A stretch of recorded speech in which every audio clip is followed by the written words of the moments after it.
Darkness. Hi everyone, I am the man. Welcome back to the Power Video Gaming Time Tunnel. Period games have always been interesting to me. I love swords and gladiators, all that. In the early days, there was only so much you could do. The Intellivision had 2 Dungeons and Dragons games, which I played. Cloudy Mountain is an overhead maze, real basic. Treasure of Tarman gives you a more real-world view and makes the game more interesting. This was an ambitious game. There are 2 more traditional side-scroll D&D games. They look cool, but you could call them just about anything. Golden Axe was the game everyone played. It made us forget about Gauntlet for a while, then it got an upgrade. There was Raston and the sequels. Not too many good sword swingers in the arcade. You could put Dragon Slayer in there for visual appeal, even though you're not directly controlling the character. There is still some challenge in moving the movie along. You have to not get too distracted by the movie and hit your marks. Have a good memory and quarters. Man, I put some in this one. Dirk the Daring. Yeah, right.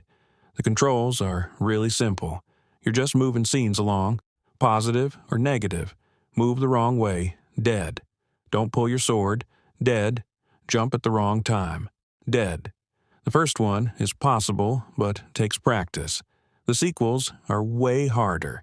Like, way harder. I used to watch experts play them. It's way more fun to watch. There's Space Ace, which I never played. Same idea.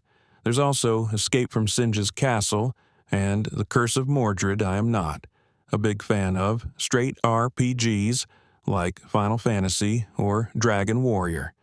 So the Ultima series never appealed to me. Ultima 7, however, is designed differently. It's more interactive. You have an inventory, but it fills up quick. So you have to remember where you set things. There are a lot of dungeons to explore. You will need torches. Look everywhere. Try every door. Remember locked doors. Remember, if you go into a cave, have torches. When you run out, game over. I have 2 versions of Black Gate. The PC one has perhaps a darker story. It's harder because you have to constantly feed yourself and your team. This slows the game and preoccupies you. It's dumb. The SNES version slows you down by shrinking the screen, I guess to simulate nighttime. But it's just annoying. This is a large world, and there is exploring to be done. But don't get too lost. You have to. Talk to people. Find items. Fight enemies. Find spells. Pay attention. Read. I don't mind reading if I feel I'm getting somewhere. Castlevania. Still one of the more popular IPs out there. Medieval and fantasy have always gone together. How many living dead skeletons have I killed? They just keep coming. It is these more fantastic ideas which continue to fuel these games. I knew people who were way into the original ones. Those didn't interest me as much. The upgraded ones look and play better. But there are many iterations of this IP, even a new 2026 title, Belmont's Curse. So it never ends. 1 month after the release of the original, there was Vampire Killer, which is more elaborate and difficult. Simon's Quest. Frustrated, even dedicated gamers with a more cryptic style. This one was a bit more interesting to me for that reason. Otherwise, it's basically a copy of the first. But, as it turned out, that was exactly what people wanted. In 88, Haunted Castle mesmerized players. In the arcade, with more fun, classic gameplay. In 89, we got Dracula's Curse. This one is my favorite. Chronicles of the Sword. In spite of subpar graphics and sound, the PS1 does offer a well-rounded experience and offers a range of melee combat and stricter RPG-style games, including a number of point-and-click titles you can play at your own pace. Games which rely more on problem-solving, out-of-the-box thinking, and, of course, reading and remembering. Finding items, combining them in inventory. Find the special part of the screen. Find the key, the treasure. Sometimes what you're looking for is right in front of you, literally.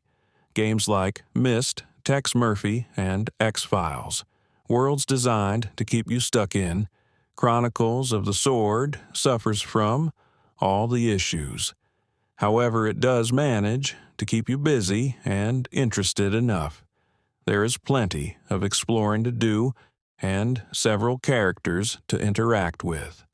But for the most part, you're on your own. What makes it more difficult is the graphics. There are a couple objects which are really in plain sight, or would be, but they blend in to the graphics. You would have to get super lucky to hit it. I had to do some research to figure the castle out. Everything looks like mush. Good luck getting out of the castle. The process here is very involved. I feel it's a bit too much trial and error. You really need to pay attention to the dialogue, or you won't get anything done. There's a whole deal with the blacksmith. If you like dense, hidden object, this is your game. King Arthur. We could spend days looking at games based upon movies. Any action movie is a prime target. Clive Owen and company going on missions and battling the odds. It's one of my favorite period films. The game does a good job of interpreting the movie and provides plenty of attack variety. It's one of those seeming insurmountable odds games, where you are surrounded by enemies and have to find combos to gain the upper hand. It's similar to Lord of the Rings on PS2, where the combo system is tiered. You have to keep it up. It's too convoluted. For me, there's the Dynasty Warrior series. Those are fun to a point, but less realistic. Defender of the Crown provides a mix of strategy and combat. You get to joust, which is a real hoot. Even the History Channel got in on the action with a series of history-inspired games. Diablo has been around forever. I went through the Diablo 3 main campaign. It's a long game with a ton of upgrades. Too much for my taste, but as a group, it's better. There are side quests too. Dark, weapon-swinging action. As popular as Doom still is, I was more interested in Quake, sort of a mix of gothic and medieval. I have 50 or so levels in my collection. Some of the labyrinths are harder than others. The map can be useful. Best to take your time and conserve ammo. Play it real. Death can come quick in these games. There is, of course, Hexen, which again leans into the fantasy element.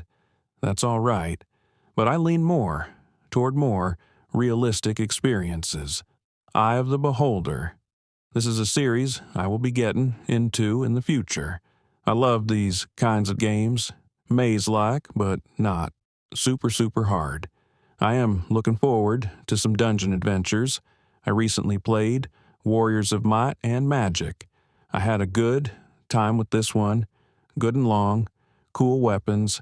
It has a companion game, Crusaders, which I have as well. Enclave. This is another fun third-person adventure game. It's more about the journey than how hard it is. I just enjoy the world building and seeing different bosses. Sometimes I am still surprised, but never intimidated. Dragon Heart, Fire and Steel. There are many PS1 games I never heard of. Going through the library, I am still picking out games I'm interested in, but am finding that some games are just too unbalanced as far as difficulty.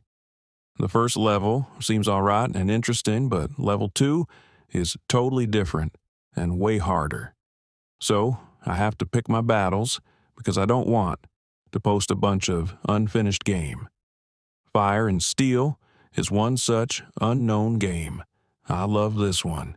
Cool animation, plenty of attack variety, and visual variety. I will be posting the playthrough soon. Well, that was an adventure. Hope you had a good time. Thanks again to all my subscribers and viewers. I am the man. This is the Power Video Game Time Tunnel. See you next time.